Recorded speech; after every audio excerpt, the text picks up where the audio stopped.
పవన్ కళ్యాణ్ గారు సొంతంగా ట్వీట్ కూడా అసలు రెస్పాండ్ అవ్వట్లేదండి. అది కూడా పవన్ కళ్యాణ్ గారు గమనించారు. ఇంకో విషయం ఏంటంటే పిఠాపురం కాన్స్టిట్యున్సీ లో ఆయన పోటీ చేసినప్పుడు ఒకే మాట చెప్పారు, నేను మోడల్ కాన్స్టిట్యున్సీగా దీన్ని తీర్చిదిద్దుతానని ఆయన మాట ఇచ్చారు. అదే ప్రామిస్ ని వాళ్ళ నిజం చేస్తూ అక్కడ ఉన్నటువంటి పిల్లలకి మనందరం కూడా అనాథ పిల్లలు అంటేనేమండి, పిల్లలు తల్లిదండ్రులు లేనటువంటి పిల్లల్ని, కానీ ఆయన దేవుడికి పిల్లలు అంటారు, ఎవరిని కూడా అనాథ అనే మాట అనకూడదని చెప్తారు. ఆయన 48 మంది పిల్లల్ని అక్కడ చదివించడం కావచ్చు, ఇవాళ 31 మంది పిల్లలకి ఉన్నత విద్యకి అంటే 580 మార్కులు పైకి వచ్చినటువంటి పిల్లల్ని తీసుకుని ఈరోజు 31 మందికి వివిధ పాఠశాల కాలేజీల్లో కూడా సీట్లు ఇప్పించడం, వాళ్ళు ఉన్నత విద్య వైపు నడిపిస్తూ ఉన్నారు. అలాగే సార్ ఇప్పటి వరకు కూడా అనేక మంది ఎమ్మెల్యేలు అక్కడ పరిపాలన చేశారు. అయినప్పటికీ కూడా కనీసం అసలు కాంపౌండ్ హాల్ లేవు. కానీ పవన్ కళ్యాణ్ గారు వచ్చిన తర్వాత అనేక కాంపౌండ్ హాల్ వచ్చినాయి. RO plants sir, RO plants మంచి నీళ్ళు పరిశుద్ధంగా ఉండాలి, పిల్లలకి హెల్త్ పాడవకూడదు అన్నది ఆర్ఓ ప్లాంట్స్ ఏర్పాటు చేయడం జరిగింది. అలాగే కంప్యూటర్ ల్యాబ్ ఏర్పాటు చేశారు ఆయన సొంత నిధులతో. అలాగే కొన్ని గర్ల్స్ హై స్కూల్లో మోడర్న్ టాయిలెట్ ఏర్పాటు చేశారు. అంటే ఆయన కాన్స్టిట్యున్సీలో ఆయన డెవలప్ చేస్తున్నారు. అంటే ఇదివరకు ఏ ఎమ్మెల్యే ఎక్కడ ఎలా డెవలప్ చేస్తారు అన్నది కూడా ప్రజలు కూడా వింటారు. అంటే వాళ్ళు ఆయన పని చేస్తున్నారు కాబట్టి పలానా కాన్స్టిట్యున్సీలో పని జరుగుతుంది, సీఎం గారు ఏరియాలో ఇలా పనులు జరుగుతున్నాయని ప్రజలు స్వచ్ఛందంగా వచ్చి చెప్తున్నారు. ఎక్కడ అబద్ధాలు చెప్పండి సార్, అబద్ధాలు చెప్పించాల్సిన అవసరం కూడా. అబద్ధాలు చెప్పారని కృష్ణాంజలి గారు అనలేదు, ఎక్కడ అబద్ధాలు చెప్పారని ఆయన అనలేదు.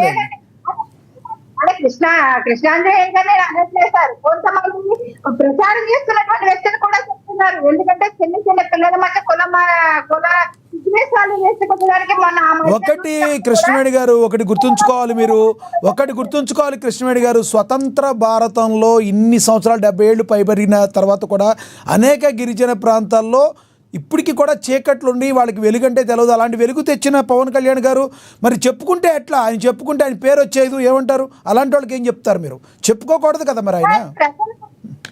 ప్రజలు చెప్తుంటే ప్రజలు కూడా చెప్పొద్దు అంటుంటే దానికి మేమేం చేస్తాం సార్? నిజంగా అంత అది ఆయన బాధ్యత, ఆయన నిర్వర్తించారు. దానిలో కూడా గొప్పగా చెప్పుకునేదే ఉంది అంటారు కదా మరి.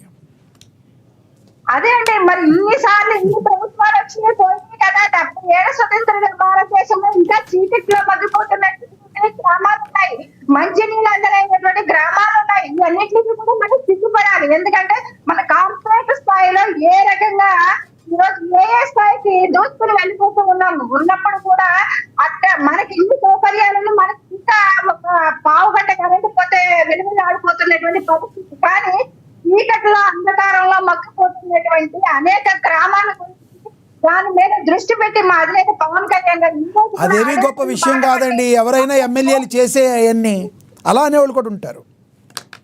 ఎవరైనా ఎమ్మెల్యేలు చేసేవారు. ప్రజలు ఎవరికైతే పని చేస్తారో, ప్రజల కోసం ఎవరైతే పని చేస్తారో వాళ్ళ గురించే ప్రజలు మాట్లాడుకుంటారు, ప్రజలు చర్చించుకుంటారు. చర్చించుకున్నప్పుడు అది మన సాధారణంగా ఆహ్వానించాలి. ఆ విషయాన్ని తీసుకొని ఏ రక ఎమ్మెల్యే ఏ రకంగా మనం పని చేస్తే ప్రజల్లో మంచి పేరు వస్తుందన్నది కూడా అది పాటించాలి తప్ప చేసే వాళ్ళకి సంఖ్యలు వేయడం అనడం కానీ వాళ్ళ మీద బురదేయడం అనేది కానీ మంచిది కాదండి. అంటే ఇప్పుడు వైసీపీ వాళ్ళు కూడా కొంచెం పేరు ప్రచారాలు చేస్తున్నారు కదా, రామాంజనేయులు గారిని అనట్లేదండి, కొంతమంది వైసీపీ వాళ్ళు కూడా పేరు ప్రచారాలు చేస్తున్నారు కాబట్టి చెప్తున్నారు. ఇవాళ పెదపాడు అనేటువంటి ఒక గ్రామంలో స్కూల్ గురించి పిల్లలు అడిగారు సార్, అడిగితే అక్కడ నిర్మాణం జరుగుతుంది పిల్లలే వచ్చి ఆ రోజు పవన్ కళ్యాణ్ గారి దగ్గరికి వెళ్ళి అడిగినటువంటి పరిస్థితి, అక్కడ శాంక్షన్ అయినటువంటి పరిస్థితి 15,50,000 రూపాయలతో ఇవాళ అక్కడ స్కూల్ నిర్మాణం జరుగుతుంది. అనేక అంటే ప్రతి చోట కూడా రోడ్లు అడిగిన చోట్ల రోడ్లు ఇస్తున్నారు. అంటే పిల్లలు అడిగారు అని కూడా కాదు సార్, అక్కడ స్టూడెంట్స్ మన క్రీడాకారులు వచ్చారు, మా ఊరికి రోడ్డు ఇస్తారు, ఇక్కడ మేము అడిగింది వాళ్ళు గోల్డ్ మెడల్ సాధించిన అంత ఆనందం లేదు. కానీ పవన్ కళ్యాణ్ గారు వాళ్ళ ఊరికి ఒక రోడ్డు శాంక్షన్ చేయించుకొని ఇంకా పిల్లలు దేశానికి పేరు చేసినా సరే కానీ ఆ ఊరికి రోడ్డు తీసుకెళ్ళినందుకు చాలా ఆనందపడేటువంటి పరిస్థితిని చూపించారు. అంటే ఇలాంటి విషయాలుగానే కనిపించే సమాజంలో మార్పు కోసం కానీ సమాజ నిర్మాణంలో కానీ ఇవన్నీ కూడా చాలా పుష్కలంగా జనసేన పార్టీ అధినేత పవన్ కళ్యాణ్ గారు చాలా నికల్మతం ఉంటారా అది నిస్వార్థంగా పనిచేస్తున్నటువంటి పరిస్థితిని ప్రజలు చూస్తున్నారు, కొనియాడుతున్నారు సార్. రైట్, మళ్ళీ మాట్లాడతాను. మనతోటి టీడీపీ అధికార ప్రతినిధి మేడా విజయశేఖర్ రెడ్డి గారు ఉన్నారు, ఆయనతో మాట్లాడదాం. విజయశేఖర్ రెడ్డి గారు నమస్తే అండి. విజయశేఖర్ రెడ్డి గారు, విజయశేఖర్ రెడ్డి గారు వాయిస్ మ్యూట్లో ఉన్నట్టు చూడండి, గట్టిగా మాట్లాడండి సార్. ఎస్ వినబడుతుంది.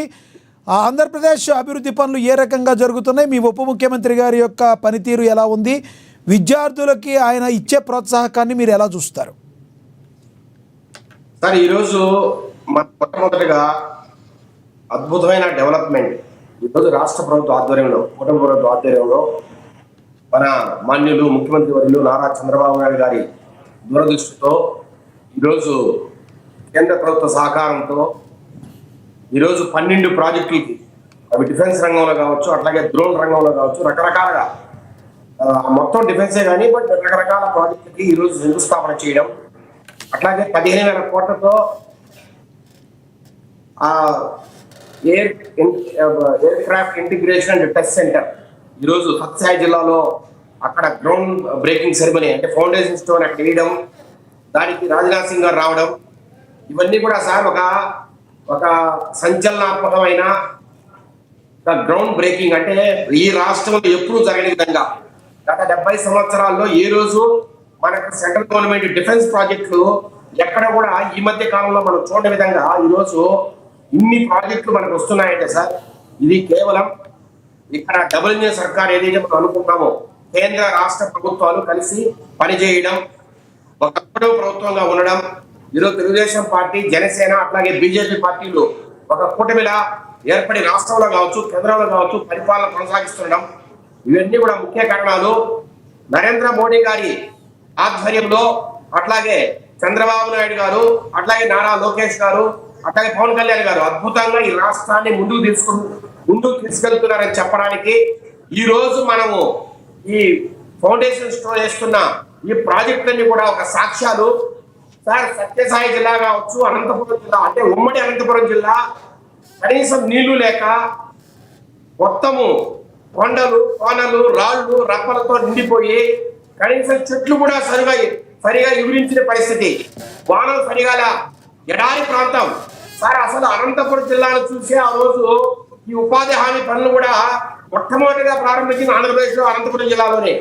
అంతటి దారుణంగా వెనకబడి ప్రాంతాన్ని మొట్టమొదటిగా కియా ప్రాజెక్టుతో చంద్రబాబు నాయుడు గారు ఆ రోజు దూరదృష్టితో ఒక కియా ప్రాజెక్టును తెచ్చి ఆటోమొబైల్ రంగంలో సరికొత్త విప్లవానికి నాంది పలికారు. అది అద్భుతంగా ముందుకు సాగుతున్న క్రమంలో ఈ రోజు మళ్ళా రకరకాల సోలార్ అయితేనేమి, విండ్ పవర్ అయితేనేమి, డ్రోన్ రంగంలో అయితేనేమి, మరి ముఖ్యంగా ఈరోజు డిఫెన్స్ రంగంలో 15,000 కోట్లతో 5 నుంచి 6,000 ఉద్యోగాల రూపకల్పన. అట్లాగే సార్, దానికి అనుబంధంగా రకరకాల ప్రాజెక్టులు 1,00,000 కోట్లకు పైగా పెట్టుబడులతో దానికి అనుబంధంగా రకరకాల ప్రాజెక్టులు రాబోయే రోజుల్లో వచ్చే పరిస్థితి. అట్లాగే కర్నూలు కూడా సార్ అనంతపురం ఇంచుమించుగా ఎడారి ప్రాంతమే, పెద్దగా వారంలో వర్షాలు ఉండవు, ఇబ్బందుల్లో ఉన్న ప్రజలు సరిగా పంటలు పండవు. ఈ రోజు ఒక పక్క హార్టికల్చర్ అంటే ఉద్యానవన పంటలు, మామిడి కావచ్చు, బొప్పాయి కావచ్చు, లేదంటే అరటి కావచ్చు, ఇట్లాంటి పంటలు ఒక పక్క ఈ హార్టికల్చరల్ క్లస్టర్స్ పెట్టి ఒక పక్క ప్రోత్సహిస్తూనే రెండో పక్క ఇండస్ట్రియల్ ఏరియా లాగా అంటే ఇండస్ట్రీ అంటే ఈ పారిశ్రామిక రంగంగా కూడా రాయలసీమను అద్భుతమైన సీమగా మార్చాలా. సార్, నిన్నటి వరకు రాయలసీమ అన్నాం, ఈ రోజు రక్షణ సీమ అంటున్నారు. అంటే రక్షణ సీమగా పిలువబడేంతగా ఈ రోజు డిఫెన్స్ రంగంలో ప్రాజెక్టు వచ్చిన పరిస్థితి. ఈ రోజు సార్ ఫౌండేషన్ స్టోన్కే పరిమితం అవుతామని కొంతమంది మాట్లాడుతున్నారు. రాబోయే రోజుల్లో మీరే చూస్తారు, వచ్చే 1-2 సంవత్సరాల్లో అద్భుతంగా అక్కడ ప్రాజెక్టులు నెలకొల్పి సార్ మన నెత్తి మీదే పెద్ద డిఫెన్స్ కాంబాట్ విమానాలు, 5th జనరేషన్ స్టెల్త్ విమానాలు ఎగిరే పరిస్థితిని, ఫోటోలను, వీడియోలను మీరు ముందు చూడబోతున్నారు. రాబోయే రోజుల్లో అనంతపురం అద్భుతమైన ప్రదేశంగా, అద్భుతమైన జిల్లాగా రూపుదిద్దుకోబోతుంది. సార్, రాజశేఖర రెడ్డి లాగా సైన్స్ సిటీ పెట్టి 10,000 ఎకరాలు సేకరించి దాని తర్వాత లేపాక్షి నాలెడ్జ్ హబ్ గా మార్చి ఆ 10,000 ఎకరాలు బ్యాంకుల్లో తరగా పెట్టి డబ్బులు తీసుకొని